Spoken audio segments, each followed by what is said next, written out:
Hi friends, welcome to my channel. তো আজকে হচ্ছে কালী পুজো। তো এখন সন্ধ্যের কাছে আমি সন্ধ্যাবেলা বসে বসে ঘরের মাঝখানটা আলপনা দিয়ে নিচ্ছি একটু। আমি প্রথমবার এত বড় করে আলপনা দিচ্ছি ঘরে। তো আলপনা দিয়ে নিয়ে আমি একটু খেতে বসে গিয়েছি, প্রচুর খিদে পাচ্ছিল। আর কাল আগে পুজো হবে, প্রথম বছর আমি রাত জাগবো। উপোস করিনি, রাত জেগে একটুখানি জোগাড় করে দেবো। আর দেখো আলপনাটা কিরম হয়েছে তোমরা কমেন্টে বলবে। তো তারপরে দেখো পাকা চলে এসেছিলো, তারা চলে এসেছিলো। তো আমাদের এখানে ঘরে বাড়ানো শুরু হয়ে গেছে। বাড়ানো মানে হচ্ছে আমাদের 7 পূর্বপুরুষকে খেতে দিতে হয়, তো সেটাই করা হচ্ছে এখানে।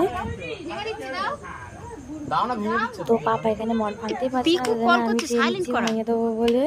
ওটাকে 7 জায়গায় খাওয়ারটাকে নিয়ে দিতে হয়, মানে ফল, মিষ্টি, খই, চিড়ে, মুরগি সব 7 জায়গায় দিতে হয়। 7টা প্রদীপ জ্বালতে হয়, 7টা মোমবাতি জ্বালতে হয়।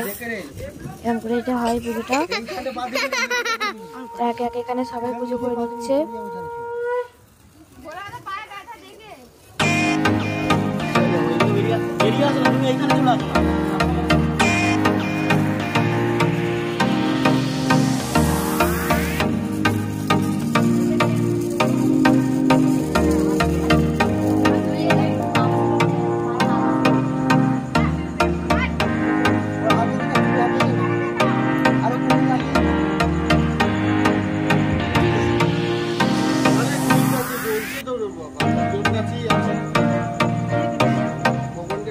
আর তারপরে পুজো করার পরে 5 মিনিটের মধ্যে মা শাড়ি পরিয়ে দিয়েছে, আর আমি একটু রেডি হয়ে গিয়ে চলে এসেছিলাম। আমার কেমন লাগছে তোমরা বলবে।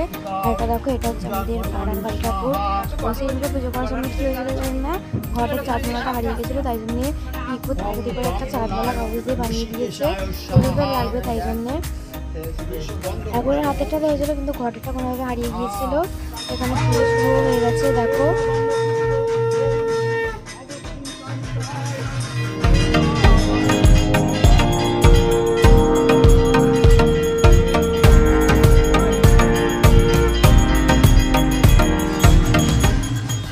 আর তারপরে এখানে 108টা প্রদীপ জ্বালাতে হবে, মাত্রা নেই, সেটা সবাই মিলে জ্বালিয়ে নিয়েছে।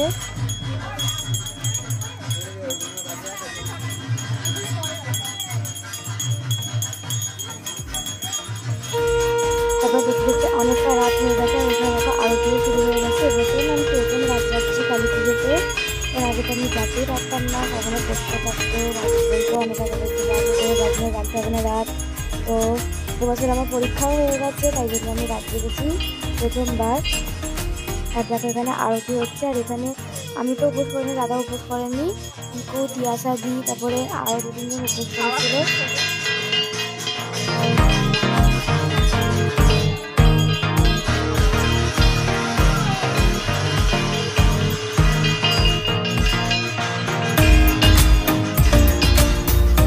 আর পুজো শেষ হতে প্রায় 9টা তো এসে আগে আমি চেঞ্জ করে নিয়েছি, আমি শাড়িটা চেঞ্জ করে লাগিয়ে নিয়েছি।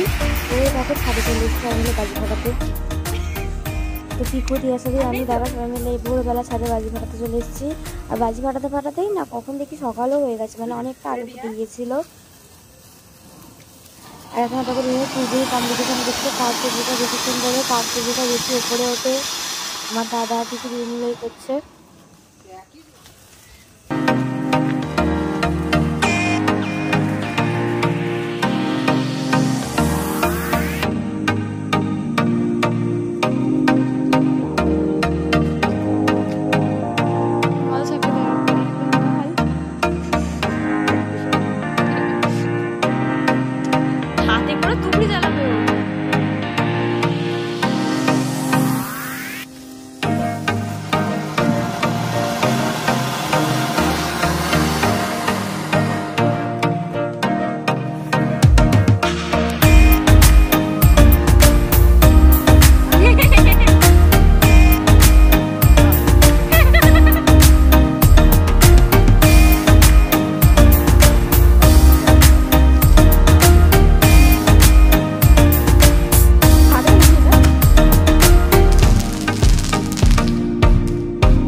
আর এখানে আমি ক্যামেরাটা দিয়ে করে দেখছিলাম অন্ধকারে আমার মুখটা কিরম লাগছে। আর দেখো এখানে সবাই দাঁড়িয়ে দাঁড়িয়ে কী বলছিল ভুলে গেছি আমি। এখানে আমি একটুখানি চুটপুট জ্বালিয়ে নিচ্ছি, আমি হাতে করে জ্বালাতে পারি, এটা জ্বালাতে আমার ভয় লাগে না। আর দেখো আমি তো জ্বালিয়ে আগে থেকে দৌড়ে পালিয়ে এসেছি। আর আমার জলকা জ্বালতে গিয়ে না পায়ে আগুন লেগে গেছিলো, একটুখানি পুড়ে গিয়েছে। নিজেরা তখন দেখতে পাইনি, পরে দেখতে গেছে আমার পাটা একটুখানি পুড়ে গেছে।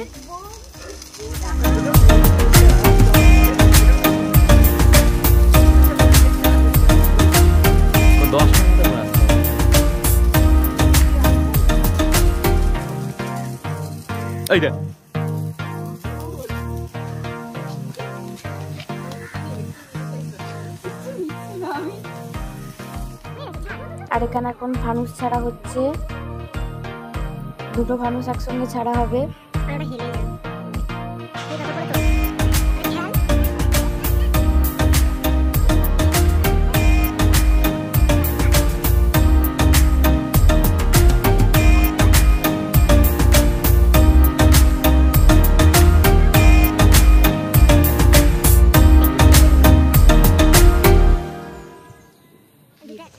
আর দেখো আমরা ঘরে যাচ্ছি এখন, আর ভোরে আলু ফুটে গেছে, দেখো আকাশটা একদম লাল হয়ে আছে। আর দেখো পুরো এখানে আলু ফুটে গেছে। পিকু আমাদেরকে ছাড়তে যাচ্ছে আবার ঘরে। আর দেখো এখন হচ্ছে ওই দিনকে বেলায় মা আমাকে বলে আলপনার উপরে আমি চরকা জ্বালবো, ঘরের ভিতরে চরকা জ্বালে বসে আছে। আমি বসেছিলাম, আমাকে বলেও নি, জ্বালিয়ে দিয়েছে, আর আমি উঠে দৌড়ে পালিয়ে। তো গাইস আজকের এই ব্লগটা এতটাই রাখছি। তোমার যদি এই ব্লগটা ভালো লাগে লাইক করবে, কমেন্ট করবে, শেয়ার করবে, আর আমার চ্যানেলটাকে বেশি সাবস্ক্রাইব করে দেবে। তো দেখা হচ্ছে পরের কোনো একটা নতুন ব্লগে। বাই।